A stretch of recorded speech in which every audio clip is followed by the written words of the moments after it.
Bonjour à toutes et à tous. Donc, je suis extrêmement heureux d'être parmi vous et d'avoir été invité par l'équipe pour participer à ce webinaire. D'abord parce que on pense que cette thématique de l'assurance maladie, elle prend à nouveau de plus en plus d'importance dans la région, même si je pense que les choses ont un petit peu changé. On est un petit peu dans une approche un peu 2.0. C'est pas forcément une approche qui vise à mobiliser des ressources supplémentaires, mais c'est plutôt une approche qui vise à changer la façon dont on achète les prestations de santé. Et ça, c'est quelque chose de nouveau sur lequel beaucoup de pays se lancent ou se lancent à nouveau parce que c'est pas la première fois qu'ils le font, évidemment. Et donc, on est très, très heureux d'avoir ce webinaire sur ce thème-là. On espère qu'il y aura d'autres webinaires aussi sur cette thématique de l'assurance maladie. Et je souhaitais aussi indiquer que l'objectif aussi à un petit peu plus moyen terme, c'est d'associer à cette série de webinaires une communauté de pratique sur l'assurance maladie. Il y aura probablement d'autres thèmes aussi, mais en tout cas en commençant par l'assurance maladie, à la fois pour faciliter les échanges entre les praticiens, les chercheurs sur ce thème-là, entre deux webinaires, si je puis dire. Et puis aussi pour avoir un espèce de bibliothèque accessible à tous, pas seulement de documents qui sont publiés, mais aussi de documents qui font partie de la littérature grise et que certains pays estimeront acceptable de partager. Voilà, donc on aura l'occasion de reparler de tout cela un petit peu plus tard, mais je souhaitais déjà évoquer cette direction-là. On souhaite en tout cas sur cette thématique de l'assurance maladie essayer d'accroître un petit peu l'offre qu'on peut vous proposer à toutes et à tous. Merci et je redonne la parole à Bruno. Merci Christophe. Alors, donc, je serai le facilitateur de ce webinaire. Je vais faire une petite présentation de cadrage et puis nous aurons une présentation par Malal Diop de la Mauritanie. J'animerai ensuite une session avec deux panélistes, Polydore Kabila de la RDC, donc coordinateur de la cellule nationale de la CSU, et Armand Ponou Kouassi de la Côte d'Ivoire, qui travaille au ministère de la Santé dans le groupe travaillant sur la couverture de la santé universelle. On va avoir un dialogue avec nos deux panélistes et puis on traitera les nombreuses questions qui viendront de l'audience. Et nous terminerons le webinaire avec Sophie qui nous fera une petite synthèse. Le point de départ de ce webinaire, comme l'a dit Christophe, c'est une observation, c'est le nombre de pays qui est en train de mettre en place des schémas d'assurance maladie. Alors avant ça, je voudrais rappeler que si on devait simplifier très très fort la couverture sanitaire universelle en quelques mots, en gros, c'est glisser d'un système où il y a une dominance de dépenses directes des ménages, donc ce qu'on appelle out-of-pocket payment. On veut glisser de cette situation où c'est ça qui domine à un modèle où le financement des soins de santé passe essentiellement par un pot commun. On parle de pooling en anglais. Voilà, ça c'est en gros c'est résumé la CSU. En faisant ça, vous faites deux choses. Vous allez progresser sur la couverture de services puisque vous allez réduire la barrière financière et vous allez aussi progresser sur l'autre composante de la CSU qui est la protection contre les dépenses catastrophiques puisque les gens dépensent moins. Alors, il y a deux grandes façons de faire cette substitution, et c'est Beveridge et c'est Bismarck. Donc, c'est passé soit par un transfert budgétaire au niveau du ministère de la Santé, donc l'État collecte des impôts, alloue un budget au ministère de la Santé et qui va financer les soins de santé. Ça, c'est l'option Beveridge, ou l'option plutôt Bismarck, c'est passé par un organisme d'assurance maladie qui va collecter des contributions auprès des employés, des employeurs et des ménages, et qui va faire donc ce pot commun ainsi. Alors ça, c'était la présentation classique. Avant, on disait c'est l'un ou l'autre, et aujourd'hui, on voit une fusion, même dans les pays riches. Alors, ce qu'on note dans vos pays, c'est que dans les pays, je dirais, à revenus faibles et intermédiaires, c'est que historiquement, vous étiez sur un mauvais modèle beveridgien, donc un financement par le budget, mais on voit aujourd'hui, comme Christophe l'a mentionné, un engouement pour des schémas d'assurance maladie et donc mise en place d'un deuxième pool. Alors, le débat n'est pas neuf et en fait, il se fait qu'il y a en 2020, un premier webinaire qu'on a organisé du côté de l'OMS était justement sur cette problématique. J'ai mis le QR code, vous pouvez accéder à un article qui est donc assez critique sur l'option de passer par ce pool d'assurance maladie obligatoire dans les pays à revenus faibles et intermédiaires. Donc le débat n'est pas nouveau, les défis et enjeux sont identifiés. Et on va un peu aujourd'hui, dans ce webinaire, revenir sur les avantages et les inconvénients à partir d'expériences pays. Alors, si on s'accorde que pour aujourd'hui, la discussion va être surtout sur les pays qui prennent cette deuxième voie complémentaire de mettre un pool d'assurance maladie obligatoire, il y a aussi un enjeu de chemin sur cette trajectoire. Alors, il y a une approche classique, c'est de travailler par segment de population ou même par régime. Donc on aura un régime pour les fonctionnaires, un régime pour les employés du secteur formel. Alors souvent l'État se rend compte qu'il faut faire quelque chose pour les indigents et donc l'État va financer un régime pour les plus vulnérables. Et puis on arrive par le morceau le plus compliqué qui est le secteur informel. Secteur compliqué puisque c'est une grosse partie de la population, notamment en zone rurale, et c'est le secteur informel donc qui est peu inscrit dans les systèmes d'enregistrement public, que ce soit celui du fisc ou celui du ministère de l'Intérieur, des individus, et d'identification des individus. Donc c'est un gros morceau. Et aujourd'hui, on va parler de ce défi, notamment avec le cas de la Mauritanie et aussi un petit peu avec le cas de la Côte d'Ivoire. Et puis, on sait aussi que cette approche par segment de population crée un gros défi politique au bout du processus, parce que si vous avez créé des dispositifs différents avec des pots communs, des pots différents, il y a un enjeu de fragmentation et il y a probablement un enjeu que les couvertures ne sont pas équivalentes. Classiquement, les fonctionnaires auront une très bonne couverture et le secteur informel aura un paquet de bénéfices beaucoup plus réduit. Et le problème est connu, notamment on a le cas de la Thaïlande qui est donné en exemple sur sa grande réussite en matière de progression de CSU. La Thaïlande est toujours avec un système de trois régimes, les fonctionnaires, le secteur formel et le reste de la société. Alors, j'aime bien partager aussi ce blog d'Eric Josephson qui a été publié du temps où on était avec des communautés de pratique, donc il y a 7 8 ans, et vous avez le QR code. Et en fait, Eric avait observé que ces approches par segment de population sont problématiques. Et il avait proposé peut-être une approche parce qu'il appelait les approches par composant, qui est en fait une approche par fonctionnalité. Et c'est de se dire, ben, peut-être plutôt que de commencer par la fonction de mobilisation de ressources, donc de collecter les cotisations, qui est une fonction compliquée, pourquoi est-ce que les pays ne commenceraient pas, par exemple, par la fonction d'achat, qui est une fonction qui peut être mise en œuvre sur financement public? Et en gros, c'est ce dont nous allons parler aussi aujourd'hui. Alors voici, je vais terminer ma présentation de cadrage avec les quelques thématiques que nous allons couvrir cet après-midi. Donc il y a la question de séquence, et on va revenir notamment sur les politiques de gratuité qui sont présentes dans beaucoup de pays et qui sont quelque part une phase précoce du processus. On va parler de la problématique des agences, des organisations en charge de ces maladies, des assurances maladies obligatoires. On va voir que les choix faits par les trois pays sont assez différents. On va parler du défi du secteur informel. On va parler des enjeux, des développements des capacités techniques pour assumer ces fonctions complexes. On va revenir sur les enjeux d'achat stratégique. Et puis, on va voir aussi, on va avoir une discussion, à mon avis, intéressante sur l'enjeu de la solidarité. On va voir que les trois pays ont conscience de l'enjeu, du défi politique à long terme de la fragmentation et que les trois pays essayent de gérer ça de façon précoce avec quelques idées intéressantes. Mais voilà, je vais en rester là et je passe la parole à Malal qui va nous présenter donc l'expérience de la Mauritanie. À toi, Malal. Bonjour tout le monde. Oui, donc moi je m'en vais un peu vous présenter l'expérience de la Mauritanie, hein, surtout le chemin qui a été parcouru depuis 2022 jusqu'à maintenant pour la couverture surtout du secteur informel. Donc je m'en vais d'abord vous parler un peu du contexte du pays. Donc c'est un pays à peu près avec moins de 500 millions, 5 millions d'habitants, une superficie assez grande, donc 1 million de kilomètres carrés.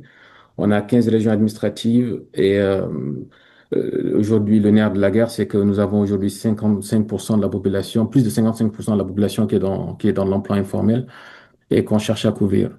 Donc aujourd'hui, le défi, il est assez énorme, c'est qu'on a une forte concentration de la population dans la capitale économique et dans la capitale administrative, donc et au niveau de la vallée. Mais on observe une vraie dispersion de la population quand il s'agit du centre et des régions du Haut. Donc, ce qui fait qu'aujourd'hui, quand on est en train de réfléchir à la couverture maladie universelle dans un tel pays, il faut quand même tenir en compte en fait des contextes, du contexte pays, donc la géographie et cette informalité de l'économie.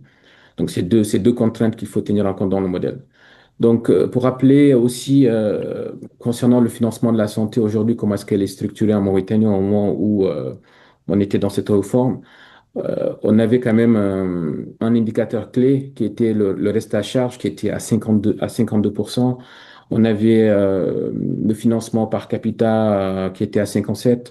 Et ensuite, on avait le budget alloué au secteur de la santé était autour de 5-6%. Et on avait que ça représentait à peu près moins de 5% du PIB. Et on avait un taux de couverture par les mesures de protection sociale en santé qui était autour de 15%. Donc, on voyait que la situation était un peu inacceptable parce que quand même, on était 3 fois au-dessus du seuil des 20%. Qu'est-ce que cela implique? C'est qu'on a finalement des familles qui renoncent aux soins, des familles qui s'endettent pour se soigner, voire même des enfants qui ne sont pas soignés faute d'argent. Donc, ce qui impliquait qu'il fallait vraiment changer de paradigme, réfléchir sur un mécanisme de financement par la demande et qui sortir un peu de cette logique des salariés où on faisait des prélèvements obligatoires. Donc, voilà. Donc, il fallait réfléchir, tenir ça dans la conception du modèle. Donc, comme l'expliquait tantôt Bruno, hein, on est dans des pays avec aussi une vraie fragmentation du financement de la santé, donc énormément d'initiatives de protection. Donc, on a l'assurance pour le secteur formel, on a de l'assistance médicale via des fonds de solidarité, on a des initiatives de gratuité, notamment le forfait obstétrical pour les femmes qui sont non assurées. On avait des mécanismes de gratuité qui ont été mis en place. Et aussi, on avait la prise en charge des personnes handicapées via le ministère des Affaires sociales. Et on avait aussi le FBR qui était en cours dans certaines régions de la Mauritanie pour les populations non assurées. Donc, on voit quand même qu'on avait une vraie fragmentation, plus de 6 mécanismes. Et finalement, est-ce que la fragmentation ne coûte pas plus cher qu'elle ne protège? Donc, finalement, on avait quand même de l'inefficience dans la couverture et tout ça a créé une multiplication de coûts et des angles morts dans l'efficience du financement de la santé. Il faut rappeler quand même que les réformes ne se mettent pas du jour au lendemain. Il y avait quand même eu un contexte favorable pour qu'il y ait une réforme du financement de la santé, et notamment pour aller vers cette couverture maladie universelle. Donc, notamment une volonté vraiment politique qui était là. Donc, il y avait vraiment l'engagement du président dès sa campagne de vouloir vraiment mettre un accent sur le soutien de l'offre sociale, de renforcer la solidarité. Et on avait un autre aspect économique, c'est que voilà, macroéconomiquement, le pays était stable. On est dans une transition dans un pays intermédiaire faible. Mais voilà, aussi, on avait des perspectives assez intéressantes parce qu'avec l'arrivée du gaz, donc, qui laissait des marges, qui laissait prévoir des marges, en tout cas fiscales, pour permettre de refléter les caisses de l'État. Et on avait l'élaboration de ce cadre stratégique de la santé qui était là et qui était orienté vers la CSU pour 2030. Donc, ce qui faisait quand même qu'on avait des conditions nécessaires, donc à la fois politiques, mais aussi stratégiques pour permettre d'aller vers cette réforme. Parce que voilà, le coût de l'inaction, c'est que tous les ans, on avait des milliers de Mauritaniens qui tombaient dans la pauvreté. Donc, concernant la réforme, la Mauritanie a commencé le chemin depuis 2005 avec la Caisse des fonctionnaires, donc la CNAM, qui est la Caisse nationale d'assurance maladie, qui couvrait un peu les fonctionnaires. On reviendra un peu dans son historique. Ensuite, on a eu la couverture des indigents. Donc là, la Mauritanie a choisi un pooling avec le régime des fonctionnaires. Donc, les riches payent pour les plus pauvres. Donc, avec le ministère, l'administration de mission Tazur qui est en charge de la solidarité avec la caisse d'assurance maladie et le ministère qui a coordonné tout ça. Ensuite, on a eu en 2022 la mise en place de cette caisse qui vise le secteur informel, donc les travailleurs non salariés et une partie du secteur privé, avec tout en logique de financement État et ménage. Si maintenant on rappelle un peu le schéma, parce que effectivement les gens vont se dire mais pourquoi il y a autant d'initiatives? C'est parce que d'emblée, au départ, la CNAM a essayé d'avancer vers cette couverture maladie universelle. Donc, en 2005, elle était focalisée sur les fonctionnaires. Ensuite, elle s'est ouverte au secteur privé en 2012. Et ensuite, elle a même voulu faire du volontaire. Mais la problématique, c'est que la CNAM n'avait pas les structures organisationnelles pour supporter ces logiques du secteur informel. Donc, la cotisation était élevée, ils ont eu de la sélection adverse et le modèle organisationnel n'avait pas fait une refonte, ils n'avaient pas encore changé leur modèle de travail pour pouvoir couvrir le secteur informel, ce qui fait que cette expérience a été arrêtée. Donc maintenant, le défi restait de couvrir à la fois les indigents, mais aussi le secteur informel. Et c'est là que du fait qu'on avait déjà un programme de transferts sociaux qui utilisait un registre social, donc qui était une initiative de répertorier en fait les ménages pauvres, donc qui a permis facilement de pouvoir donc faire ce pooling avec la CNAM, donc suivant des négociations pour pouvoir permettre à ces ménages pauvres d'accéder aussi aux soins de santé. Parce qu'il faut dire aussi que la réforme pour mettre en place la caisse d'assurance maladie avait pris aussi un peu de retard. Donc, ce n'est qu'en 2022, finalement, on est passé à la CNAS. Le point qu'il faut rappeler quand même par rapport aux réseaux sociaux, effectivement, c'est très pertinent pour l'identification des ménages, mais il faut faire très attention. C'est que la logique dans la couverture maladie ne doit pas être les critères économiques. Donc, il faut quand même que quand on pense à utiliser, à aller vers la CMU, de réfléchir sur des logiques catégorielles, donc couvrir les groupes les plus vulnérables, hein, donc les enfants, les personnes handicapées, donc les autres catégories, les femmes enceintes. Donc, en tout cas, ça, c'est hyper important parce que rester sur le critère économique risque de porter un coup à la réforme de la CMU. Donc ensuite, on a eu donc cette vision stratégique qui était de couvrir le secteur informel. Ce qu'il faut noter, c'est que le secteur informel, d'emblée, quand on cherchait à la couvrir, il fallait réfléchir à un modèle. Et il faut quand même rappeler que l'idée n'était pas d'augmenter la pression fiscale hein, au niveau de ce secteur informel. Donc l'idée n'était pas de dire, OK, bon, on va profiter du fait qu'on a une informalité de notre économie, donc on va augmenter notre pression fiscale. Mais l'idée, c'était vraiment d'aller vers l'équité sociale. Donc on a réfléchi donc dans un modèle de cofinancement où l'État allait mobiliser des ressources donc propres pour couvrir, mais aussi on a eu à mobiliser aussi les cotisations. Donc on est dans un modèle plus ou moins mixte. Et aussi avec la mobilisation des partenaires techniques et financiers, donc on a eu la mobilisation de l'Union européenne avec une expertise aussi de notamment des Annabelle. Tout ça, c'était pour permettre d'atteindre cet agenda de 2030, d'aller vers une couverture maladie universelle, donc qui va permettre de couvrir des fonctionnaires jusqu'aux gens du secteur informel. Donc, il fallait un peu réfléchir sur comment est-ce qu'on couvre les gens, la population du secteur informel. Donc, on a pensé, est-ce qu'il fallait aller sur un projet pilote? Est-ce qu'il fallait rester sur un projet? Est-ce qu'il fallait créer des caisses au niveau d'une région? Mais finalement, on est parti sur une approche qui était de créer une agence, d'avoir une approche graduelle pour permettre de toucher toutes les populations du secteur informel, urbain et rural. Donc, le modèle aussi a réfléchi aussi un peu à la spécialisation des rôles. Donc, l'idée, ce n'est pas d'avoir ses propres structures qu'on- qu'on va gérer, mais c'est vraiment s'occuper de la fonction assurantielle et laisser les autres parties du système de santé être gérées de façon indépendante et réfléchir sur vraiment un mécanisme de collecte qui est flexible et adapté au contexte du pays, mais aussi surtout à cette population du secteur informel. Donc l'État finalement a accepté la mise en place de cette Caisse nationale de solidarité en santé en 2022, avec des dérogations parce qu'aussi on gère un système assurantiel et les règles de comptabilité publique font que parfois il faut avoir des dérogations pour permettre cette réactivité dans les paiements des prestataires de soins. Donc, le modèle qui a été retenu, donc c'était un cofinancement, donc 70% de la part de l'État, à peu près 30% par les adhérents, avec une cotisation qui était annuelle et non mensuelle, donc 18 dollars environ par ménage. Euh, C'était une adhésion volontaire. Bon, effectivement, il y a eu beaucoup de discussions, mais pour nous, il fallait d'abord construire le modèle, expliquer les gens le bien fondé de cette assurance avant d'aller vers quelque chose d'obligatoire. Donc, ça a impliqué à la fois les ménages, les groupements socio-professionnels et toute organisation communautaire de base. Euh, mais il faut quand même rappeler que voilà, le modèle ne réussit pas tout seul. Donc, effectivement, l'État a alloué une ligne budgétaire dans sa loi de finances, mais il a fallu quand même l'appui des partenaires, notamment de l'UE, pour permettre cette montée en charge liée à l'extension.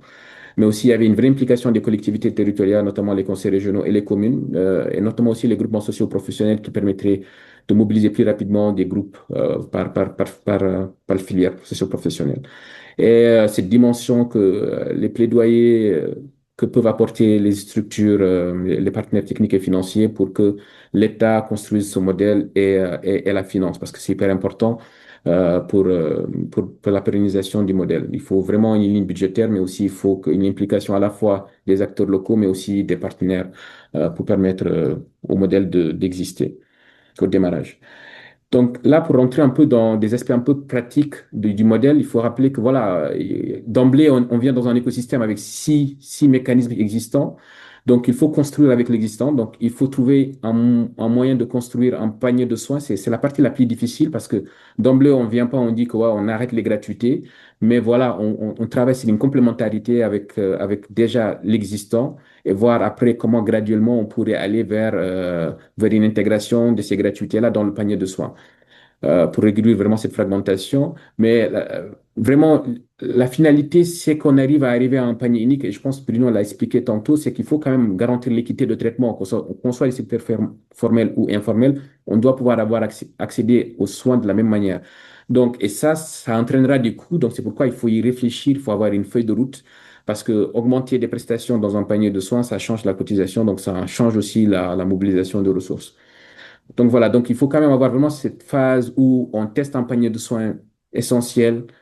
On teste nos procédures de gestion et on arrive à aller graduellement vers un panier beaucoup plus large et beaucoup plus, euh, on va dire, juste pour toute la population. Donc, concernant aussi l'achat de prestations, donc, il fallait, comme je le dis, réfléchir, c'est de l'achat stratégique. On n'allait pas acheter tous les soins, donc c'est pourquoi il fallait donc définir ce panier de soins. Donc, on est allé sur une tarification forfaitaire. Effectivement, pour le démarrage, encore une fois, c'était important de le mettre en place parce qu'on voulait lutter un peu contre la prescription, parce que bon, voilà, il fallait établir d'abord ce climat de confiance entre l'assureur et les prestataires de soins. La tarification de l'acte a été abandonnée parce que voilà, on avait ces risques de prescription et la capitation aussi, c'était pareil. On avait des risques que les gens ne soient pas soignés aux meilleures qualités. Et il y avait la deuxième dimension, c'est la contractualisation des prestataires de soins, en tenant compte que voilà, on avait quand même un défi qui était, généralement, les FOSA n'ont pas de personnalité morale, donc il fallait trouver une dérogation, donc à travers un arrêté d'application pour permettre de mettre en place ces conventionnements avec les secteurs de soins pour pouvoir vraiment mettre des engagements clairs et pouvoir faire un suivi de la qualité des prestations. Et une dimension assez importante qui a été rajoutée quand même, c'est vraiment l'apport des médecins conseils qui vont contribuer à vraiment à la vérification de la qualité des prestations et voir, voilà, faire des audits de patients et vérifier que, voilà, les soins sont prodigués de la meilleure des manières. Donc, juste pour finir, concernant le cas de l'achat des prestations, oui, les forfaits, c'est utile. Ça peut marcher pour le niveau primaire et même secondaire en certains moments quand on est encore dans une phase de démarrage. Mais après, il faut réfléchir sur un modèle de financement de santé beaucoup plus efficiente, de telle sorte qu'il y a une tarification qui peut être très adaptée pour le niveau primaire, mais une autre qui sera beaucoup plus adaptée pour le niveau hospitalier. Mais il y a un temps encore, comme je le dis, pour établir cette relation de confiance. Donc, c'est nécessaire parfois de passer par certaines cases. Donc, dans l'articulation en fait des initiatives, c'est pas quelque chose de très évident, mais la CNAS est venue compléter déjà une offre existante. Donc, il fallait réfléchir sur la gouvernance, comment articuler déjà les deux caisses. C'est ce qu'on a essayé en mettant, par exemple, la CNAM dans le conseil d'administration. Donc, c'est l'organe de gestion de cette caisse. Donc, pour qu'il y ait une visibilité et que, à la longue, qu'il y ait cette vision commune qu'on veut aller vers une CSU en Mauritanie. Mais aussi, voilà, comment est-ce qu'on a travaillé avec les programmes de gratuité pour dire que voilà, on ne dissout pas tout ce qui existe, mais on va aller graduellement et voir comment on le fait une fois que cette caisse atteint l'ensemble des régions. Mais il y a aussi un point important, comme on parle aussi souvent du chemin de la CSU. Donc, ces deux dimensions, il faut travailler à la fois sur l'offre, mais aussi à la fois sur la demande. Et sur l'offre de soins, donc c'est hyper important de voir comment est-ce qu'on fait l'articulation, parce qu'il y a des initiatives comme l'FBR qui sont là, qui travaillent aussi sur l'amélioration de l'offre de soins, mais aussi d'autres programmes qui ont été pilotés par l'Union européenne pour améliorer l'offre de soins. Donc c'était important de choisir les zones d'intervention comme étant des zones où déjà il y a un appui sur l'amélioration de la qualité de l'offre, parce que si la qualité de l'offre n'y est pas, généralement ça peut constituer un frein dans l'adhésion à ce mécanisme assurantiel. Donc, un autre défi majeur hein, pour la mise en place de cette couverture maladie, c'est la digitalisation, parce qu'on vient se rajouter un système de santé qui est déjà face à des défis de digitalisation. Donc, il y avait des choix stratégiques à faire. Certains se posent la question, est-ce qu'il faut aller sur l'open source? Est-ce qu'il faut aller sur un abonnement, donc aller avec un prestataire qui nous vend une solution, ben, on n'a pas la même mise, ou bien de faire du Mhm. développement. Donc, il y a eu des leçons apprises, hein, en gros, mais l'open source, ça peut être un coût initial qui est assez élevé, mais à la longue, on fait des économies et souvent, on gagne du temps parce que développer sur une mesure où on est encore en train de tester des procédures et de maîtriser les processus métiers, oui, c'est peut-être en tout cas une balance à trouver, un équilibre à trouver entre lequel des choix à utiliser. Mais souvent, les gens n'utilisent pas le SaaS parce que l'expérience, par exemple, en Mauritanie, c'est que la CNAM avait commencé par un SaaS, mais finalement, elle est repartie sur un développement interne. Mais le développement sur l'interne aussi prenne beaucoup de temps. Donc, il faut vraiment beaucoup réfléchir sur cette question, surtout réfléchir sur ces cadres d'interopérabilité, parce qu'on est avec un système de santé aussi qui a des systèmes d'information qui sont déjà en place. Réfléchir sur l'adoption. Donc, c'est pourquoi il faut aller graduellement. Il faut prendre le temps de tester qu'il y a une adoption de ces outils-là par les prestataires de soins et s'intéresser aussi à l'interface utilisateur parce que finalement, c'est un grand défi. Souvent, on met en place des applications qui ne sont pas très intuitives, qui ne sont pas très ergonomiques et finalement, les gens n'ont pas envie d'utiliser. Et réfléchir qu'on est en train de couvrir des pays souvent avec des défis de connectivité en milieu rural. Et comme je le disais, mettre en place des infrastructures donc numériques, donc la connectivité, l'infrastructure réseau, mais aussi travailler sur le cadre, hein, le cadre de partage de données, parce qu'on est dans le domaine de la santé, c'est sensible, donc il faut développer ces normes, mettre ces cadres de partage de données, mais aussi renforcer la sécurité des données, parce qu'il y a énormément d'informations qui sont collectées auprès des patients. Donc en tout cas, il faut avoir une approche graduelle, réfléchir vraiment sur le choix de quelle approche il faut utiliser, mais tout ça doit s'intégrer avec le système de santé. Donc, juste quelques chiffres, en tout cas pour la CNAS, hein, c'est une caisse aujourd'hui qui est en train de faire ses preuves. Donc, vous allez trouver que sur son site, aujourd'hui, les adhésions sont autour de 200 000 adhérents et il prévoit d'atteindre les 300 000 d'ici à la fin de l'année avec aujourd'hui 5 régions qui sont couvertes. Donc, il y a vraiment une montée en charge pour aller vers d'ici 2030, c'est bientôt, c'est dans 4 ans, pour couvrir l'ensemble de la population du secteur informel. Donc, je pense que ça, c'est hyper important de le garder à l'esprit. Effectivement, il faut avoir cette vision de la CSU que il faut aller vers un agent payeur unique parce que beaucoup de pays le font aujourd'hui. Effectivement, c'était les conditions du pays qui faisaient qu'on avait besoin de deux caisses, on ne pouvait pas les fusionner d'emblée. Sinon, on aurait un déséquilibre financier. Donc, la vision aujourd'hui progressive, donc il faut que le ministère ait une feuille de route assez claire que il faut qu'on arrive à une tarification harmonisée entre les deux agences payeurs. Arriver vers un système d'information unique et partagé, ça serait ça l'idéal. Arriver vers une standardisation des procédures. Et après, peut-être aller vers ce panier de soins-là qui va permettre d'avoir un seul payeur unique et un panier de soins avec une mutualisation des risques et des coûts. Donc, pour pouvoir vraiment arriver vers cette couverture maladie universelle d'ici 2030. Donc, quelques recommandations clés, en tout cas de l'expérience qu'on peut dire de la Mauritanie, c'est que effectivement, il ne faut pas être dans des phases projet. Il faut automatiquement responsabiliser l'État parce qu'il faut qu'il soit garant. Il faut qu'il soit le porteur de ce risque. Donc, il faut inscrire cette caisse dans un décret pour que ça soit stabilisé et que les partenaires y croient et débloquent les financements. L'erreur qu'avait fait la CNAM au départ, c'est qu'ils n'ont pas calibré les cotisations en impliquant, en consultant les ménages. Donc ça, c'est une approche qui est importante quand on veut couvrir ce secteur-là. Donc la contractualisation avec les FOSA, effectivement, le ministère doit poursuivre ses réformes pour qu'il y ait des statuts juridiques des établissements de santé, qu'on soit au niveau primaire ou bien secondaire ou bien tertiaire. C'est parfois quelque chose d'invisible, mais qui est quand même très utile.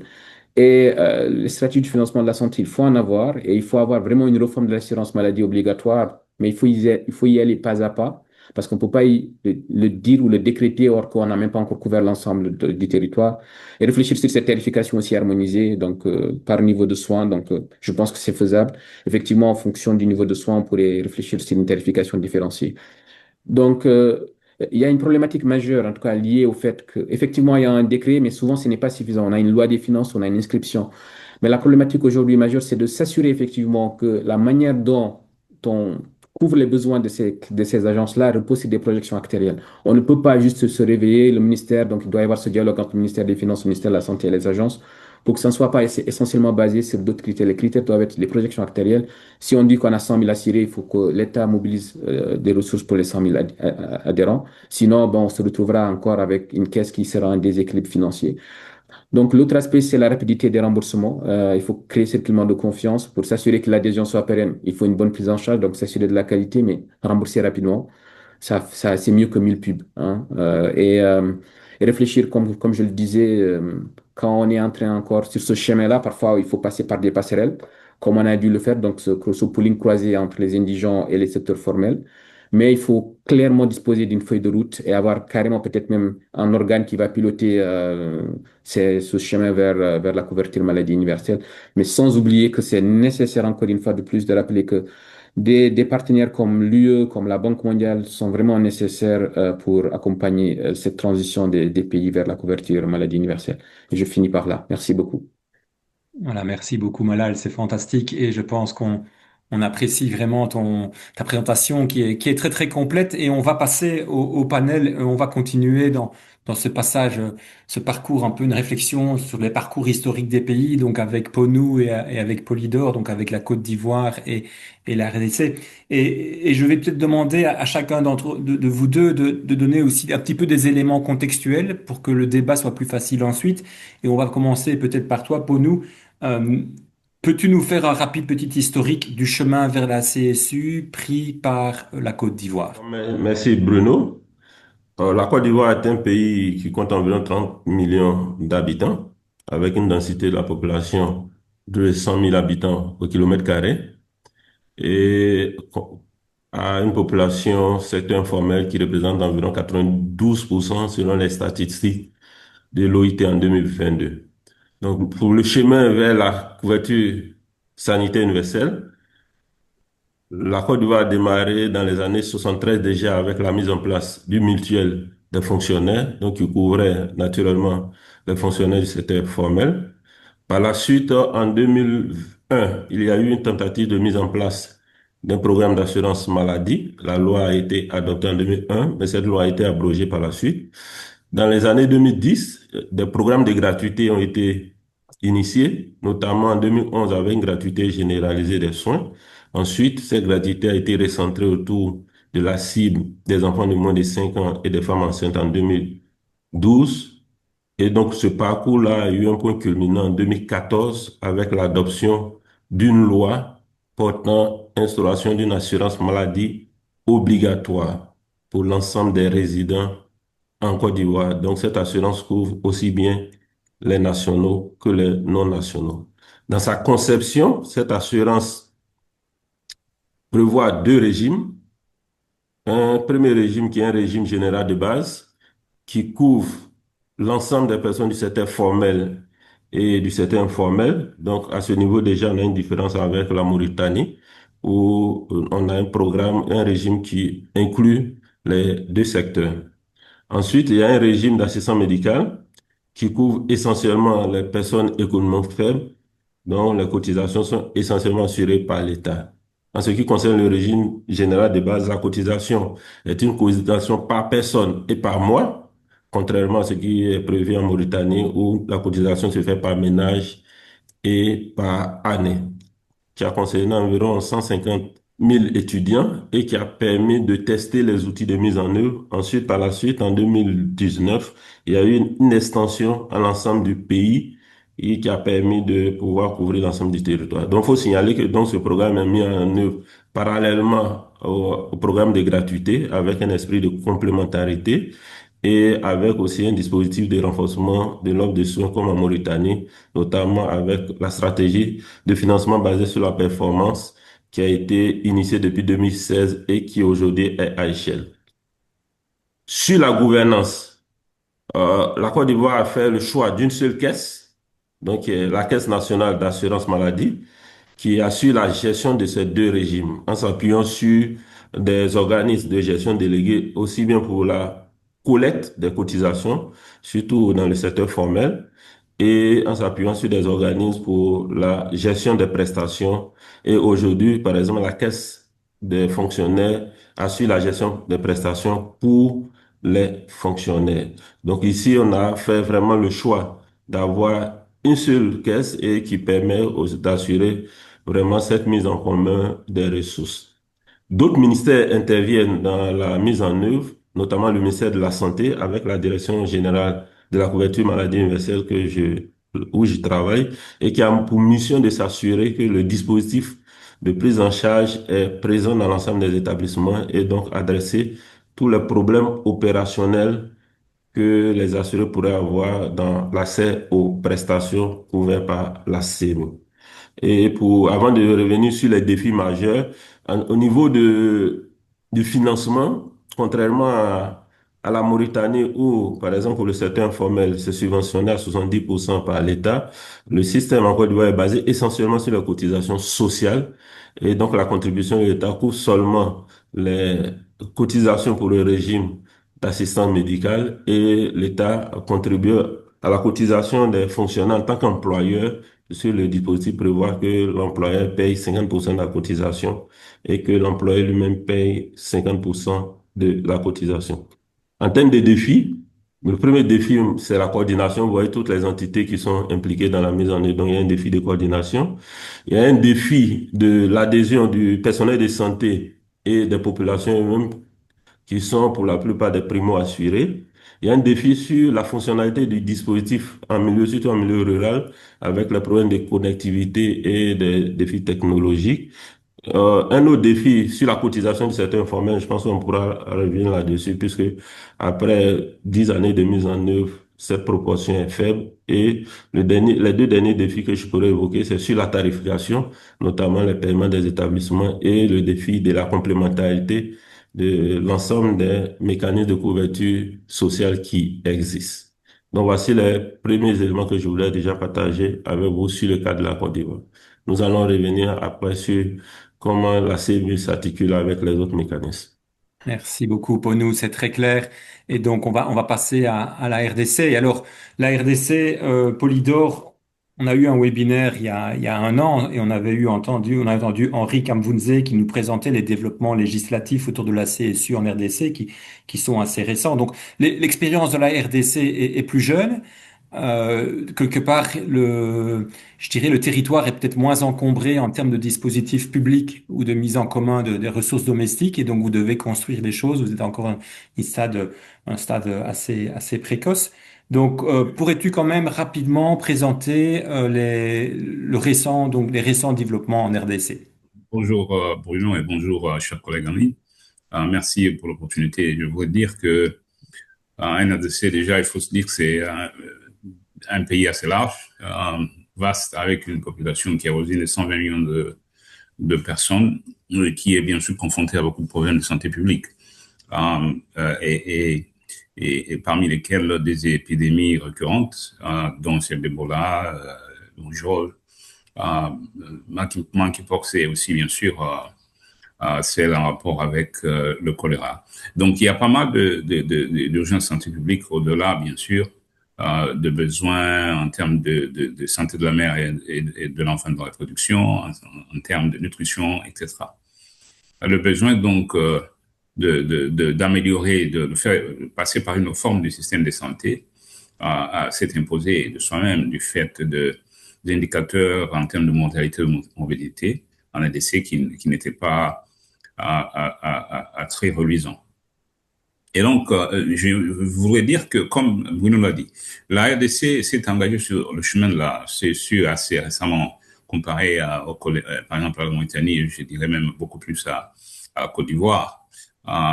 Et ça a commencé avec l'avènement du président actuel à la magistrature suprême, le président Félix Tshisekedi, qui a été élu président en 2018. Et directement en 2019, il nommera un conseil spécial en charge de la couverture santé universelle. Et avec comme objectif, bien sûr, de mener cette réforme vers la couverture santé universelle. Et dès ce moment-là, donc le pays s'est engagé dans cette marche. Au mois de décembre 2021, on a adopté le plan stratégique national de la couverture santé universelle. Donc, on a commencé par mettre en place un cadre organisationnel et je dirais même un cadre légal avant de commencer avec l'implémentation de la couverture santé universelle. Donc, en décembre 2021, il y a eu adoption du plan stratégique national de la couverture santé universelle qui court de 2021 à 2030. Et en ce moment-là, il y a eu organisation d'un comité de pilotage du Conseil national de la couverture santé universelle, qui est une structure qui est à la présidence de la République, qui est présidée par le chef de l'État lui-même et qui est coordonnée par moi au niveau de la mise en œuvre des missions qui sont confiées au Conseil national de la CSU. Et par la suite, donc j'ai dit, le Conseil national, lui, a été créé plutôt au mois de juin, avant même l'adoption du juin 2021, avant l'adoption du plan stratégique national CSU. Et en avril 2022, pour appuyer cette démarche, parce qu'elle était complètement nouvelle dans le pays, il y a eu création de 6 agences ou établissements publics de mise en œuvre de la couverture santé universelle. J'en dirai un mot de plus à la prochaine diapositive. Et bien sûr, avec nomination des animateurs de ces établissements de facilitation de la CSU, qui sont des entités administrativement indépendantes avec des comités des conseils d'administration, des directions générales, et donc qui agissent de façon plus ou moins indépendante, mais qui sont sous tutelle des différents ministres et dont l'action est coordonnée par le Conseil national de la couverture santé universelle, parce qu'il y en a quand même 6 avec des tutelles différentes. Au mois de mars 2023, et ça c'est vraiment une étape très très importante, parce qu'en ce moment-là, la loi de santé publique de 2018 a été modifiée et améliorée, de manière à ce qu'elle puisse intégrer le concept de la couverture santé universelle et établir un système de couverture santé universelle. Et cela a permis à ce que toute l'architecture de la couverture santé universelle, en commençant par le Conseil national de la CSU, ainsi que les établissements de facilitation, soient encadrés dans un cadre bien spécifique et légal. Et cela a conduit en septembre 2023 au lancement de ce que nous avons appelé le premier paquet de soins de la couverture santé universelle, qui est celui de la gratuité de la maternité et de la prise en charge de nouveau-nés de façon complète. Donc, toutes les prestations de la maternité, en commençant par les consultations prénatales, ainsi que les césariennes, les maladies de la grossesse, même les maladies qui surviennent jusqu'à un mois après la grossesse, et la prise en charge de nouveau-nés jusqu'à un mois. Et donc, ça a été lancé au mois de septembre 2023. Ça a été le paquet de soins. Ça a été lancé dans la ville-province de Kinshasa, qui est déjà une ville d'à peu près 20 millions d'habitants, avec, par la suite, extension en 14 provinces, dont 2 autres financées sous fonds propres du gouvernement, comme la ville de Kinshasa, et 11 financées par un financement de la Banque mondiale. Donc, ça a permis que, sur les 26 provinces que compte la RDC, 14 pouvaient déjà avoir cette gratuité. Et bien sûr, après la mise en place de ce premier paquet de soins qui a conduit à ce jour à plus ou moins 3,6 millions d'accouchements dans les provinces qui sont couvertes. Et là, je parle que d'accouchement, je parle pas d'autres interventions comme la prise en charge de nouveau-nés dans les unités de néonatologie, et avec une approche combinée à l'amélioration de l'offre par les investissements dans différents établissements de soins et dans la formation de prestataires. Et donc, mais cela a été aussi couplé à l'élargissement de l'architecture, je dirais, d'encadrement de la CSU au niveau de province, avec déjà l'installation de gouverneurs. Tous les gouverneurs sont considérés comme étant présidents de comités provinciaux de la couverture santé universelle, donc qui représentent la vision du chef de l'État au niveau des provinces. Et nous sommes déjà depuis la fin de l'année dernière, donc de 2025, engagés dans une démarche pour la mise en place de certaines interventions, dont une définition du paquet de soins et une grille tarifaire. Et là, nous avons l'appui de l'OMS. Alors, qu'est-ce qui s'est passé aussi dans le cadre de la loi de 2023, c'est qu'on a mis le principe de l'assurance maladie obligatoire et les principes de l'assistance médicale de l'État. Et dans le cadre de l'assistance maladie obligatoire, il a été décidé au niveau du pays que cette assurance couvrirait pratiquement toutes les couches de la population en RDC. Et là, je parle du secteur formel, tant privé que public, du secteur informel, ainsi que par des régimes différents, bien sûr, mais dans une seule caisse. Mais aussi le régime des étudiants ainsi qu'élèves. Mais au-delà de cela, il y a ce que j'ai appelé l'assistance médicale de l'État, qui est aussi couverte toujours par une sorte d'assurance maladie obligatoire par définition, mais comme nous savons tous qu'il est difficile à mettre en place. Mais tous ces fonds tous ces régimes sont gérés par une seule institution qui s'appelle le Fonds de solidarité de santé. Mais du fait que l'assurance maladie obligatoire se mettait en place, il a été aussi prévu un autre fonds, le Fonds de promotion de la santé, pour l'amélioration de l'offre. Parce qu'en fait, pour avoir une assurance maladie, il faut être en mesure d'avoir une offre de qualité, une offre qui peut être achetée, quoi, par le Fonds de solidarité de santé, qui est l'assurance maladie. Et donc là, la diapositive que vous voyez, c'est l'écosystème opérationnel en RDC, où vous pouvez voir les différents établissements qui ont été créés. Le Fonds de solidarité, dont l'objectif essentiel, c'est le financement de la demande. Et donc, c'est eux qui gèrent l'achat stratégique des prestations, qui assurent la couverture financière des bénéficiaires et la gestion des risques maladie dans son ensemble. Et ils peuvent aussi offrir ce que j'appelais un régime assurance complémentaire, qui peut être aussi, celui-là, il est ouvert, parce qu'exclusivement pour l'assurance de base, c'est le Fonds de solidarité. Mais pour l'assurance complémentaire, le Fonds de solidarité peut l'offrir, mais d'autres assureurs privés peuvent le faire, autant que des mutuelles de santé. Le fonds de promotion, par contre, lui, va améliorer l'offre de manière à ce que quand les individus veulent aller dans un établissement de soins, ils trouvent une offre améliorée. Et au-delà de ça, nous avons l'ARC-CSU, qui est l'autorité de régulation et de contrôle de la CSU, qui régule tout le système, qui accrédite les établissements de soins pour s'assurer que c'est des soins de qualité qui seront pourvus, et qui aussi, en même temps, va aider avec aussi même l'accréditation des prestataires de santé. Pour aller de l'avant avec cette réforme, nous avons décidé de digitaliser en RDC, et donc une agence spécifique a été créée, c'est l'Agence nationale d'ingénierie clinique et du numérique de la santé, qui va s'occuper de digitaliser le système, de mise en place d'un système hospitalier informatisé, et bien sûr d'une collecte de données assez probante. Et l'Institut national de santé publique aussi a été créé. C'est une recommandation, bien sûr, de l'OUA, de l'Union africaine, je voulais dire. Et donc, dont le rôle, c'est la riposte aux épidémies, la surveillance épidémiologique, etc. Et ceux qui, par exemple, ont mené la dernière riposte Ebola, qui a été assez bien menée et qui a permis à ce que cette épidémie soit contrôlée en 6 semaines avec leur centre opérationnel d'urgence de santé publique. Et la COREP, c'est l'autorité congolaise de réglementation pharmaceutique, pour nous assurer que, tout en donnant une assurance de qualité en termes de prestations, en couvrant les prestations, nous avons aussi des médicaments de qualité. Voilà un peu l'architecture, en bref, de ce qui est en train de se passer en République démocratique du Congo. Et nous, comme je le disais, nous sommes assez jeunes, mais nous profitons des défis et des faux pas de ce qui nous ont précédés pour essayer de mettre en place un système qui va profiter de ce qui est déjà existant. Merci. Merci beaucoup, Polydore. Et donc oui, c'est bien l'objet de ce webinaire, c'est de connecter des différentes expériences pays avec différents niveaux de développement, avec différents choix aussi. Ce qui me frappe, c'est que dans chaque pays, on a une expérience de gratuité, souvent tournée vers la santé maternelle. À un moment dans l'histoire, il y a eu ce passage, il y a eu cette étape. Alors, cette étape peut continuer ou elle va s'intégrer dans les évolutions suivantes. Ce qui me frappait aussi, Malal, quand tu es revenu sur les défis que vous rencontrez, tu as dit, voilà, il faut une ligne budgétaire spécifique, il faut un remboursement rapide.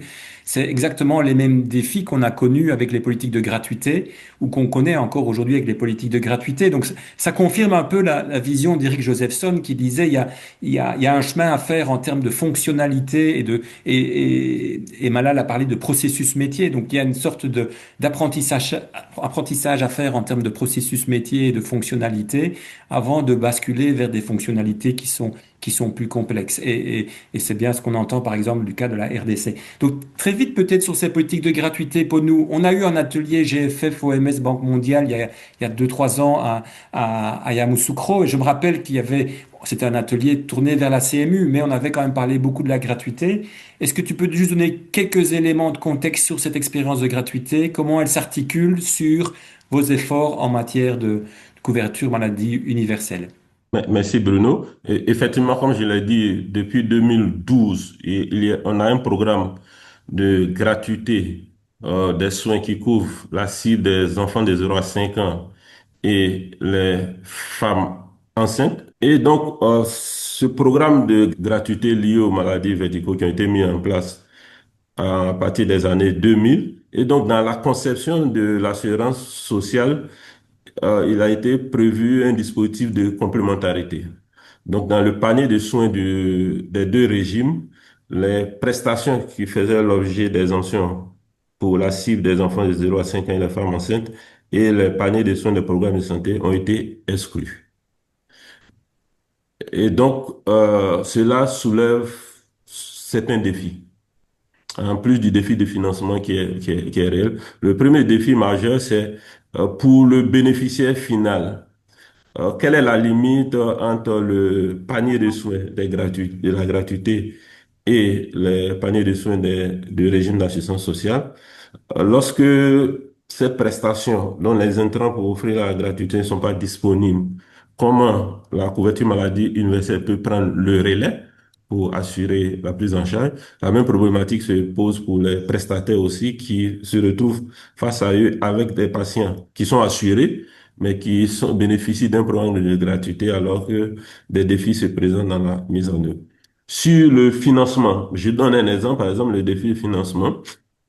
Pour l'année 2026, les estimations, on avait un besoin de financement d'environ 93 millions d'euros qui était prévu et les dotations budgétaires, puisque la gratuité est financée essentiellement par l'État, sont estimées à 20 millions d'euros. Donc, on a un gap et ces dotations-là sont ciblées sur deux axes, notamment les accouchements et la césarienne.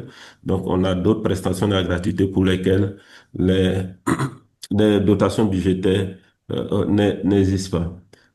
Ensuite, sur le remboursement, contrairement à ce qui a été fait en RDC, la caisse d'assurance n'est pas impliquée dans le dispositif de remboursement de la gratuité. Pour l'instant, le dispositif de remboursement est assuré par la direction des affaires financières au sein du ministère de la Santé, qui fait des remboursements sur la base de base forfaitaire et sur la base de l'enveloppe disponible. Et en chaque fin d'année, il y a une dotation budgétaire liée à la gratuité qui est offerte à chaque établissement. Donc, il n'y a pas de connexion pour l'instant entre la caisse d'assurance et le dispositif de gestion de la gratuité. Mais nous sommes en train d'évoluer dans une réflexion actuelle pour l'intégration de la gratuité dans la couverture maladie universelle. Mais c'est un nombre de questions qui se présentent qu'on devait pouvoir discuter, notamment sur le panier de soins de la gratuité. Est-ce que le panier, on l'intègre totalement? Est-ce qu'on le réduit? Est-ce qu'on l'élargit? Ça, il va falloir discuter pour trancher. Sur la couverture, l'assurance sociale, dans son régime de base, a une couverture de 70%. La gratuité a une couverture de 100%. Donc, lorsque vous réfléchissez à intégrer la gratuité dans l'assurance sociale, quel est le niveau de couverture qui va être fait pour ne pas que les droits acquis par les bénéficiaires soient perdus si éventuellement la couverture est réduite. L'autre élément pour les bénéficiaires, pour l'assurance sociale, pour bénéficier, il faut être enrôlé. Et il faut être à jour des cotisations. On va se retrouver dans un dispositif où certains bénéficiaires de la gratuité ne sont pas encore enrôlés à la couverture, à l'assurance sociale. Ils ne sont pas à jour de leurs cotisations, mais ils sont enrôlés. Quel est le devenir de ces acteurs-là si éventuellement la gratuité doit intégrer l'assurance sociale? Le dernier point, c'est sur comment on finance cette intégration. Est-ce que le financement va se faire à travers les cotisations sociales de l'assurance sociale ou il y aura un besoin d'avoir un financement complémentaire pour accompagner ce processus d'intégration de la gratuité dans l'assurance sociale? Donc, c'est autant de questions que nous avons mis sur la table pour lesquelles je pense qu'il y a des réflexions qui doivent être menées pour apporter une réponse, surtout avec pour objectif de réduire cette fragmentation-là et faire en sorte que l'assurance sociale soit le dispositif qui couvre aussi bien la cible de la gratuité et les prestations qui vont avec. Merci Ponou. Oui, on voit, il y a beaucoup de questions qui vont devoir être traitées sur cette articulation. Sinon, on a des choses qui frottent, hein, qui sont en contradiction. Et il y a des choix stratégiques. Et voilà, je pense que c'est important que la Côte d'Ivoire les traite. Alors, sur la RDC, vous êtes à un stade plus précoce, donc il n'y a pas encore ces problèmes. Mais Polydor, peut-être, donc on a fait notre atelier aussi GFF, Banque mondiale, OMS, il y a 3 ans, je pense, bientôt. Et on avait dû discuter, ou 2 ans, on avait discuté aussi sur l'apprentissage qui était généré par cette expérience pilote donc dans l'expérience de la gratuité, il y a un pilote à l'intérieur qui était sur la province de Kinshasa. Et donc, peux-tu donner peut-être quelques leçons, de grandes leçons que vous avez tirées de cette première expérience avant de faire le passage à l'échelle? Tu l'as rappelé, la RDC est un grand pays, ce qui est aussi le cas dans une moindre mesure, mais ça reste aussi le cas en Côte d'Ivoire et en Mauritanie. Donc, ce passage à l'échelle territoriale, c'est aussi une vraie question dans vos pays. Donc, peux-tu nous donner quelques leçons qui ont émergé de votre expérience pilote? Merci beaucoup. Déjà, je dirais que la politique de gratuité est basée sur une subvention de l'État, en fait, parce que en RDC, la décision qui a été prise, c'était de dire que les femmes enceintes et le nouveau-né sont classées parmi les populations vulnérables du fait de l'hypermortalité maternelle et infantile en RDC. Et donc, de ce fait, la décision a été prise au niveau du pays que ces femmes soient classées et ces nouveaux-nés soient classés parmi les populations vulnérables, donc qui vont bénéficier de l'assistance médicale de l'État. Et de ce fait, donc, le financement devait provenir de l'État, que ce soit les financements propres de l'État, que ce soit des financements avec l'appui des bailleurs de fonds comme la Banque mondiale. Évidemment, quand il s'agit de financement avec la Banque mondiale, ils sont mieux sécurisés que le financement qui provient du budget. Comme nous savons tous, le plus gros défi que nous avons identifié dans la mise en œuvre, c'est celui de la pérennisation du financement de la gratuité, du fait qu'il était dépendant ou qu'il continue à être dépendant du budget et de la chaîne de dépenses. Et donc, le taux de décaissement ne suit pas nécessairement les besoins qui ont été exprimés, ce qui a abouti à des retards de paiement un certain nombre de mois. Le gouvernement est en train d'essayer de se rattraper, mais c'est un défi réel. D'autant plus que la politique a été très bien accueillie par les prestataires et même les bénéficiaires. Et qui ont vraiment adopté et qui, d'ailleurs, du fait de l'adoption par les prestataires de cette politique, Cela a permis que nous puissions continuer à dialoguer de façon ouverte avec eux, sans que cela n'arrive à une grosse crise, même avec les retards qui s'étaient accumulés du fait de la lourdeur de la chaîne de dépenses. Donc ça, c'est un des défis. L'autre défi, c'est une réforme qui est en train de se mettre en place en RDC. Donc, comme je vous ai dit, il y a eu création de tous ces établissements de facilitation de la couverture santé universelle, qui sont des entités indépendantes, en fait, administrativement, avec les conseils d'administration, et donc qui pratiquement fonctionnent comme, je dirais, des entreprises privées, dans une certaine mesure, dans ce sens que elles sont gérées au jour le jour par la direction générale.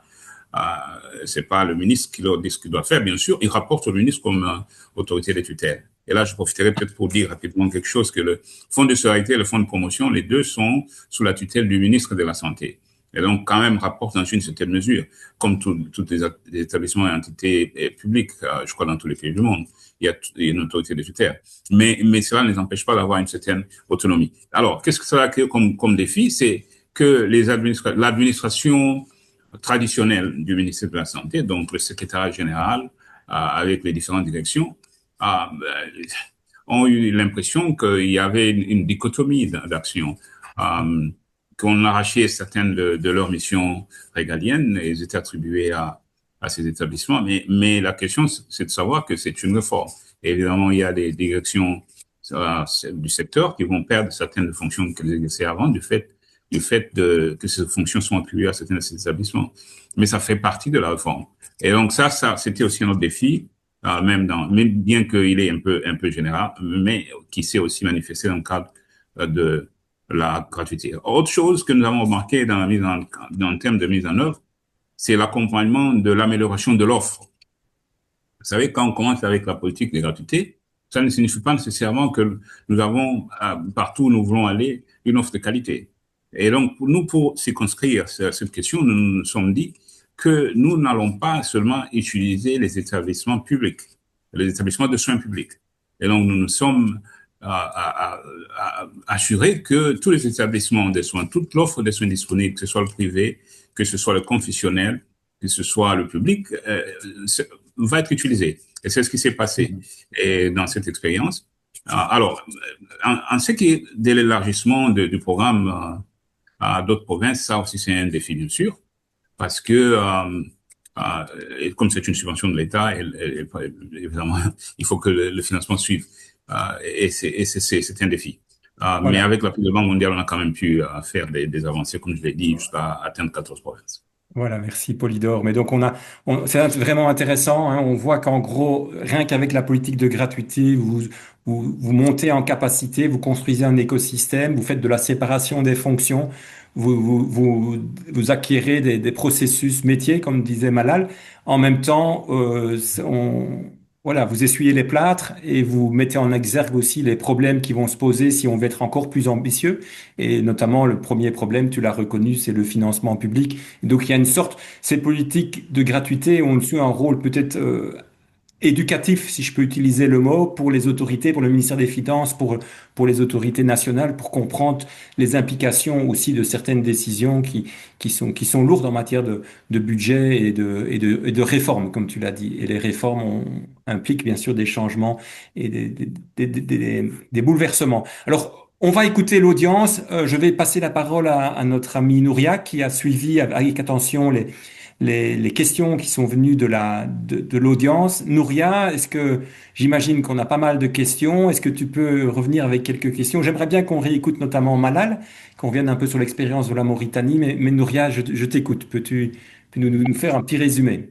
Merci Bruno, merci à tout le monde pour toutes ces questions fascinantes que vous avez posées. Je vais te partager 3 thèmes qui sont ressortis. Un premier thème qui a trait aux questions de clarification technique, un autre plus organisationnel et enfin des questions plus sur la façon dont les ressources ont été mobilisées. Par rapport aux questions techniques, il y a eu beaucoup de questions par rapport au panier de soins. Qu'est-ce qui a été inclus dans le panier de soins? Quels ont été les critères de sélection des différentes prestations du panier de soins? Est-ce que oui ou non, les salaires et drugs, les médicaments sont inclus dans ces paniers de soins? Et ça, c'était une question qui allait à tous les présentateurs. On a eu aussi une question liée à la complexité de la taille moyenne des ménages, en particulier pour toi, Malal. Comment est-ce que vous avez essayé de gérer cette complexité de taille que nous pensons être large des ménages en Mauritanie? Par rapport aux questions organisationnelles, il y a eu plusieurs questions liées à l'intégration du secteur privé dans ces réformes, des questions liées à la collaboration interministérielle. Comment est-ce que vous avez fait pour essayer de faire travailler les différents ministères ensemble et pour essayer d'éviter la fragmentation? En particulier, on voyait la présentation de la RDC qui présentait beaucoup d'institutions. Comment travailler vers une intégration de toutes ces institutions? Et des questions liées à la mobilisation des ressources, par exemple, est-ce que Malal, en Mauritanie, la taxation affectée existe? Quelle est la place des mutuelles dans le financement de la santé et comment essayer de s'éloigner de la dépendance du financement des bailleurs? Il y en a d'autres, mais si on peut déjà adresser celle-ci, euh, je pense que l'audience serait ravie. Merci À toi, beaucoup, Bruno. Nouria. Merci, c'est super. Et donc, je pense qu'on va commencer. J'aime bien la question sur la collaboration interministérielle parce c'est un vrai problème, hein. On l'a vu dans beaucoup de pays. On a vu que la caisse d'assurance maladie obligatoire, on l'a souvent vu être positionnée en dessous d'un autre ministère que le ministère de la Santé. Ce sera le ministère des Affaires sociales. Et donc, ça crée des tensions. Et on sait que ça peut créer des blocages et c'est aussi, ça fait une fragmentation, je dirais, en matière d'information, par exemple. Il y a deux pôles d'information qui ne se parlent plus. Et alors, Polydore, on a compris que ton rôle, c'est de la coordination, donc on va peut-être t'écouter. On va vous écouter tous les trois, et je vais chaque fois venir avec vous peut-être avec une question plus spécifique. Je vais commencer par toi, Polydore. Concrètement, et de façon très courte, tu es en dessous de la présidence, c'est correct? Oui, c'est ça. Oui. Le Conseil national de la couverture santé universelle est placé sous l'autorité du chef de l'État, donc qui préside le comité de pilotage, donc qui donne les orientations, je dirais, et les missions à exécuter dans le cadre de la mise en œuvre de la CSU. Et le deuxième organe de ce Conseil national, c'est la coordination du Conseil national que je dirige. Et nous avons opté pour une approche multisectorielle, justement, pour adresser la question qu'il venait de poser, parce que le Conseil national de la couverture santé universelle est composé de moi-même, la coordination du Conseil national est composée de moi-même, mais aussi pratiquement tous les secrétaires généraux de différents ministères. Et nous nous retrouvons donc dans des réunions régulières, chaque mois, au moins une fois le mois, pour discuter de ce que nous appelons la politique de la santé dans toutes les politiques. Donc, de l'approche de la santé dans toutes les politiques. De manière à pouvoir coordonner justement tout ce qui est en train de se passer dans le cadre de la mise en œuvre de la couverture santé universelle et d'impulser ce processus ensemble. Et de manière à ce que s'il y a de boulot d'étranglement, nous pouvons les relever. Mais au-delà des secrétaires généraux, ce cadre aussi réunit tous les directeurs généraux des établissements de facilitation et de mise en œuvre de la couverture santé universelle, les 6 que j'ai nommés, et qui donc aussi font rapport à tous ces secrétaires généraux, à moi-même, et nous discutons, et s'il y a des orientations qu'ils vont recevoir, ils le reçoivent en ce moment-là. Et au-delà de cela, nous organisons ensemble une revue annuelle à la fin de l'année pour discuter des avancées de la couverture santé universelle et de sa mise en œuvre. Voilà. Merci beaucoup. J'espère que vous documentez cette expérience parce que c'est intéressant. Pour nous, idem, je me rappelle à l'atelier à Yamoussoukro, il y avait le conseiller du Premier ministre, je pense. Et comment vous faites la coordination interministérielle en Côte d'Ivoire? Très rapidement, hein. D'accord. Donc, comme il faut le rappeler, la Caisse nationale d'assurance maladie est sous la tutelle du ministère de la Protection sociale. Et nous avons la Direction générale couverture maladie universelle qui est sous la tutelle du ministère de la Santé. Donc, nous, la coordination se fait à travers 2 groupes de techniques de travail. Il y a un premier groupe technique de travail qui est stratégique, qui comprend la direction de la CNAM, un conseiller technique du ministre de la Protection sociale, le conseiller technique du ministre de la Santé et la DGCMU. Et ce groupe de travail a pour mission essentiellement d'adresser des questions opérationnels et stratégiques et le soumettre aux différents cabinets. Ce groupe a travaillé énormément en 2025 pour accompagner la phase d'accélération de la mise en œuvre de la CMU. C'est vrai que ces derniers mois, il y a eu très peu de réunions de ce groupe technique qui est stratégique. À côté, il y a un autre groupe technique de travail technique et qui rassemble la Direction générale de la couverture maladie universelle et la direction de la prestation de la Caisse nationale d'assurance maladie. Cette direction est en charge du conventionnement, de la validation des prestations et du paiement des factures. Donc, ce groupe-là se réunit chaque 2 semaines pour vraiment apporter des réponses aux problèmes opérationnels qui sont rencontrés dans la mise en œuvre de l'assurance sociale, aussi bien en termes de dispositifs de prise en charge, mais de problèmes identifiés par les prestataires et les bénéficiaires. Donc, c'est ces deux mécanismes que nous avons mis en place pour assurer une coordination de la mise en œuvre de l'assurance sociale. Merci beaucoup pour nous et je me tourne maintenant vers Malal avec un peu la même question. Mais en vous écoutant, je me dis aussi, est-ce qu'on a aujourd'hui les systèmes de données pour informer ces différents organes de coordination? Donc on utilise le mot de dashboard en anglais, des tableaux de bord. Est-ce qu'on a les tableaux de bord pour que les décisions soient prises aussi sur des données? Je vais donner un exemple, c'est vraiment de dire, voilà, s'il y a des retards de paiement, il faut que ces statistiques soient connues quand on fait le dialogue avec le ministère des Finances. Donc Malal, comment c'est organisé chez vous, mais aussi alors de me dire qu'est-ce que tu vois en matière de tableau de bord, par exemple? Oui, en fait, effectivement, c'est pas évident la coordination de ce système, mais en fait, il faut prendre un peu de recul pour dire que ça s'inscrit dans une stratégie qui est beaucoup plus globale. C'est la stratégie de protection sociale qui a été adoptée il y a pas longtemps en Mauritanie et dans lequel il y a ces instances de coordination qui ont été mises en place pour la dimension de l'assurance sociale, parce qu'effectivement, on parle de la branche juste de l'assurance maladie, mais il y a aussi la branche de la sécurité sociale qui couvre les autres branches hein, liées aux risques sociaux. Et donc, cet organe va exister, qui est logé au niveau de la primature avec des leads sectoriels pour, par exemple, l'assurance sociale qui va être rapporté hein, au ministère du Travail ainsi qu'avec l'implication du ministère de la Santé. Le ministère de la Santé a le lead sur les deux caisses d'assurance maladie avec, pour l'aspect technique, pour l'aspect financier sur le ministère des Finances. Et il faut dire qu'au sein des ministères, il y avait quand même cette cellule de développement de la santé qui travaille un peu sur cette problématique du financement de la santé. Donc, qui essaye de coordonner avec l'ensemble des acteurs qui interviennent dans le secteur pour avoir un peu de l'efficience. Mais il y avait eu aussi un amont au niveau de la primature, un conseil interministériel qui réfléchissait un peu parce que, sur cette fragmentation, parce qu'il y avait beaucoup d'argent qui était mis sur les gratuités avec ces deux caisses qui existent, donc voir comment est-ce qu'on arrive à une coordination. Mais tous ces dispositifs ne sont pas encore effectifs et efficients. Parce qu'effectivement, comme vous le disiez tantôt, parce que il faut faire un pilotage très technique et avoir des remontées d'informations. Effectivement, les dashboards font défaut. Parce qu'effectivement, aujourd'hui, le système de santé, on est en train de réfléchir sur la digitalisation. Donc, qui dira digitalisation? Donc, on aura un processus de collecte de données avec des dashboards qui nous permettront de suivre au mieux l'ensemble des programmes, les forces et faiblesses en termes de combien de personnes ont été traitées, combien de factures ont été soumises et tout ça. Mais on est encore loin du compte parce que la digitalisation n'est pas encore effective.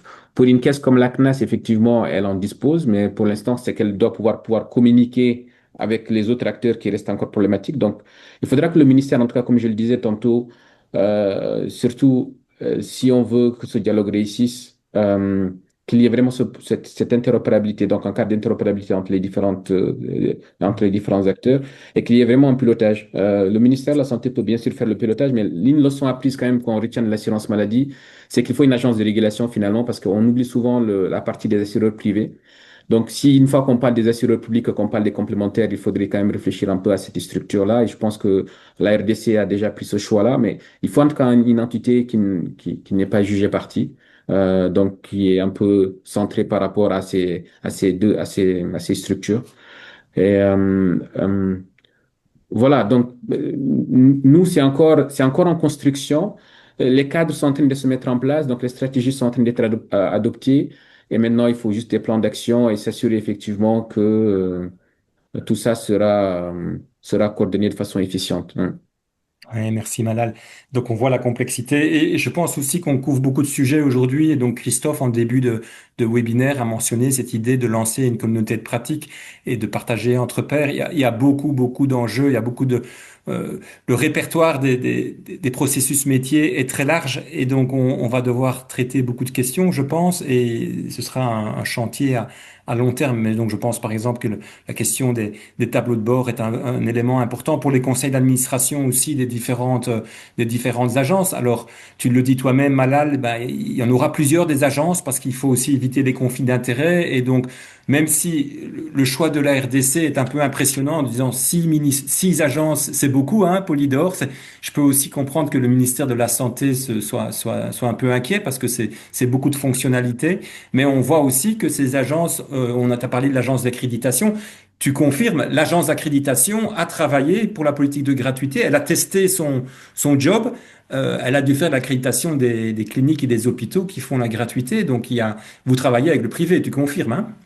Oui, absolument. Et je voudrais dire que l'agence d'accréditation, du fait de son rôle, a été placée, par contre, sous la tutelle de la primature, de Madame la Première ministre. Pour avoir ce rôle un peu de renforcement de la politique et de la gestion des conflits. Le rôle, c'est pas seulement ça. Même l'accréditation, mais j'ai parlé de l'accréditation des prestataires, mais au-delà, c'est eux qui accréditent même les établissements pharmaceutiques de vente en gros avant que ces établissements commencent à fournir des Ouais. médicaments. Ils accréditent d'autres institutions. Mais au-delà de ça, ils sont responsabilisés pour la gestion des conflits entre établissements de facilitation de mise en œuvre de la CSU, mais aussi entre le Fonds de sécurité de santé, qui est l'assurance, et les établissements de soins. Parce que moi, ça m'arrive d'avoir des copies de courrier où l'établissement de soins dit oui, mais nous avons fait ces prestations, le Fonds de sécurité refuse de nous payer, et il y a des va-et-vient, et finalement, ils ne se mettent pas d'accord. En ce moment-là, je demande à l'autorité de régulation de régler le conflit, d'aller de Ouais. façon indépendante, voir ce qui est en train de se passer pour donner une réponse adéquate à la problématique. Donc, J'ai vu, j'ai il joue vu. un rôle assez central. Ouais, voilà, j'ai vu aussi une question de l'audience. Il y a quelqu'un qui posait la question, est-ce qu'il y a effectivement une capacité pour se plaindre, que ce soit la Oui, plainte du absolument. côté des ménages qui devraient payer alors que ça devrait être gratuit, par exemple, ou bien une plainte Tout à d'une fait. formation sanitaire qui n'est pas remboursée. Donc, tu confirmes que c'est des choses qui sont en place en RDC. Et donc, en gros, on va devoir tout doucement, on arrive tout doucement à la fin de ce webinaire. Ce qui est frappant, c'est que c'est une montée en charge en termes de complexité.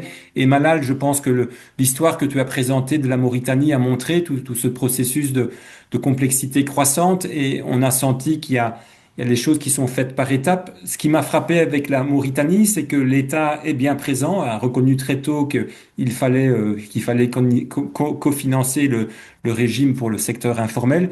Au contraire, on a vu avec Ponou que sur la Côte d'Ivoire, ben, le secteur informel a été fusionné avec le secteur formel, donc un pôle commun.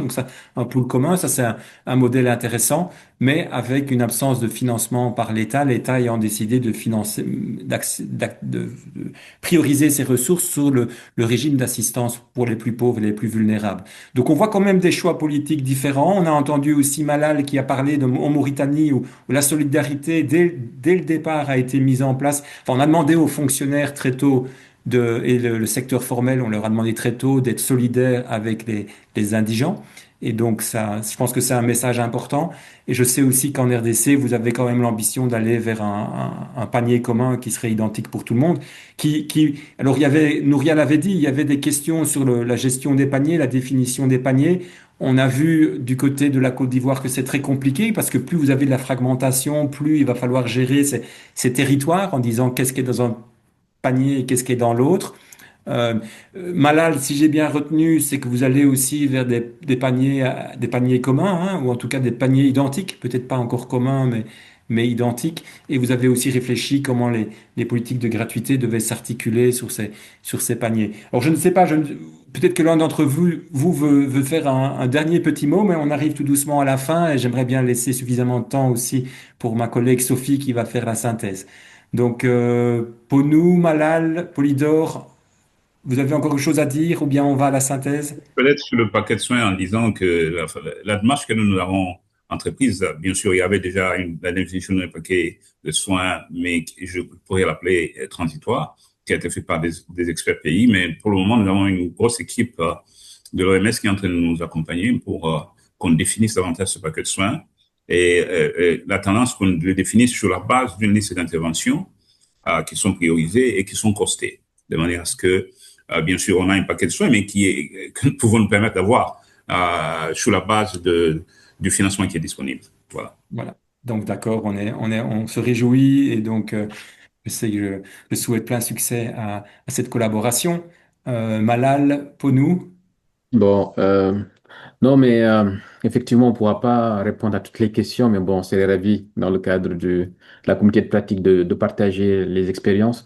Mais d'emblée, c'est qu'il faut comprendre quand même par rapport à la dimension des PTF et le fait qu'on ait mobilisé très tôt l'État, parce que les PTF se retirent ou bien qu'ils soient présents, c'est un avantage s'ils sont s'ils accompagnent ce dispositif. Mais s'ils se retirent, le fait d'avoir mis en place un décret, ça, c'est quand même une garantie que quand même l'État va s'engager à mobiliser des ressources domestiques. Est-ce que ça sera en quantité suffisante?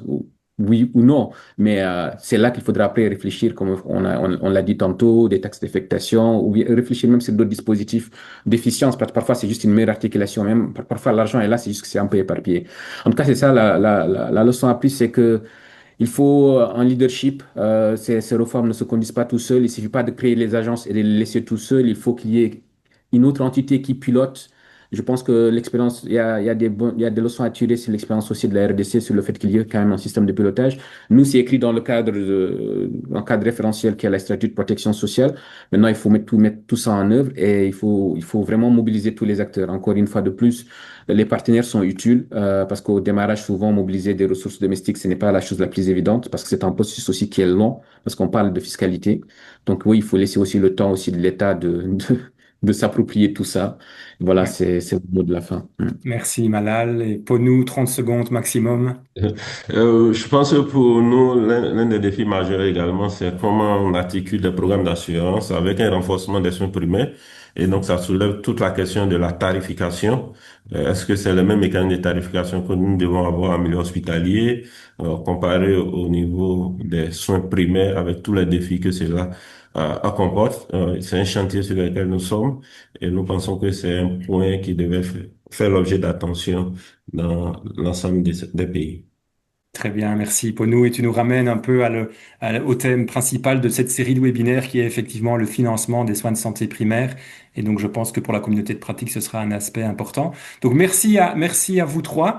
Et maintenant, j'invite Sophie à venir faire la petite synthèse. Sophie, désolé, on a un peu débordé, mais voilà, on te confie les clés du webinaire. Merci beaucoup, Bruno. Et à ta suite, bien sûr, je voudrais remercier nos panélistes, hein. Je pense qu'on a vraiment beaucoup appris des expériences de Mauritanie, de la RDC et de Côte d'Ivoire. Mais fondamentalement, moi, je retiens que ces échanges-là nous rappellent vraiment que progresser vers la CSU, la couverture maladie universelle, ce n'est pas seulement étendre l'offre de services, parce que depuis 1h30 qu'on discute, et ce qui est vraiment ressorti, c'est qu'il faut transformer les modes de financement et des fois même l'organisation du système de santé. Donc, tous ces thèmes majeurs qui ont été abordés, et moi, m'inspirent juste vraiment trois grands thèmes que je voudrais qu'on puisse clôturer avec. Et le premier, vraiment, c'est que il n'existe pas de trajectoire unique, hein, pour la CSU. Je pense que chaque pays doit vraiment adapter son modèle à ses réalités. Donc, on l'a bien vu avec l'exemple de la Mauritanie. Malal a expliqué comment la réforme repose vraiment sur une stratégie progressive. On essaie de voir comment étendre au fur et à mesure au système, au secteur informel, ensuite géographiquement parlant aussi. Donc, c'est vraiment graduel. Pendant qu'en Côte d'Ivoire, il y avait déjà beaucoup d'existants et là, on est en train de voir comment on les met ensemble. Et bien sûr, nos amis de la RDC, comme Dr Kabila l'a dit, profitent un peu de de ces expériences qui ont déjà été faites par les autres pays pour aussi dégager leur voix. Que ce soit qu'ils bâtirent sur les gratuités, ou bien essayer de voir comment avoir le secteur privé dans le système. Donc ça, c'est vraiment une des choses majeures que je retiens. Vraiment, les pays doivent y aller selon leur contexte, bien sûr en prenant en compte les leçons apprises des autres expériences.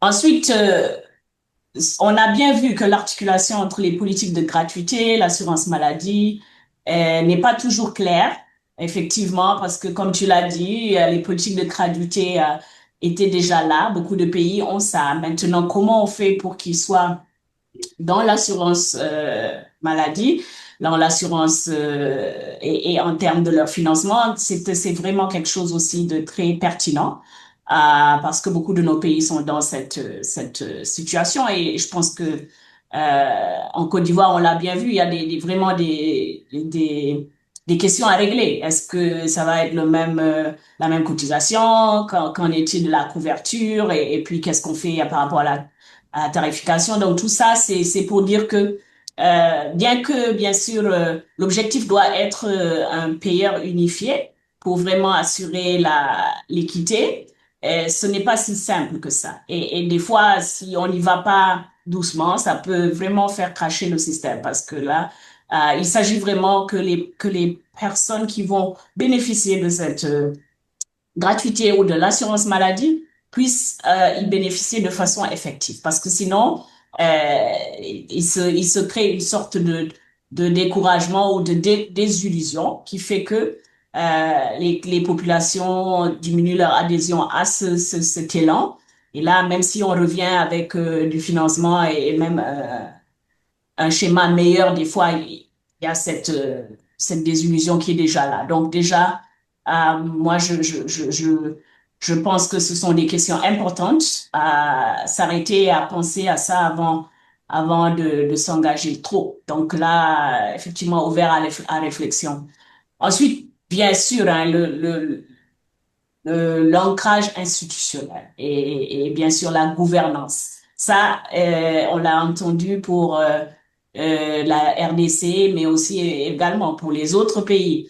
Il s'agit d'être sûr que dans le cadre de la CSU, tout organe qui a été créé est clair sur la définition de son rôle et comment ce rôle s'articule avec les autres. Donc, je pense que il est bien beau d'avoir le financement et bien sûr, même si on a les services qui sont là. Mais si jamais institutionnellement, on n'a pas cette coordination, là aussi, c'est un souci et cette architecture institutionnelle et la coordination entre acteurs est un défi majeur sur lequel il faudra aussi beaucoup travailler pour nos pays qui s'embarquent dans ces mécanismes. Hein. Et enfin, bien sûr, la réussite de la réforme dépend du financement. Ça, c'est clair. Donc, notre ami Malal l'a rappelé.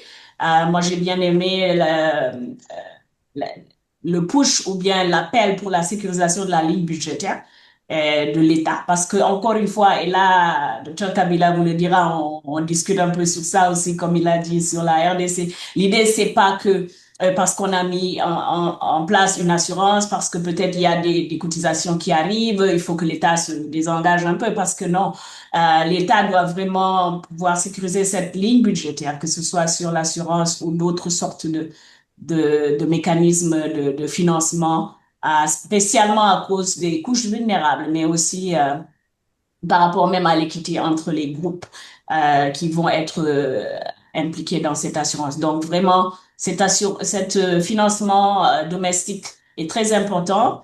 Et il est aussi important d'impliquer les partenaires, bien sûr, mais de les impliquer selon les priorités et de diriger leur financement selon les gaps et non des doubles financements ou des parties qui sont plus financées que d'autres, des maladies qui sont plus financées que d'autres. Donc ça, c'est vraiment quelque chose à vraiment définir dès le début par rapport à la mise en œuvre du financement.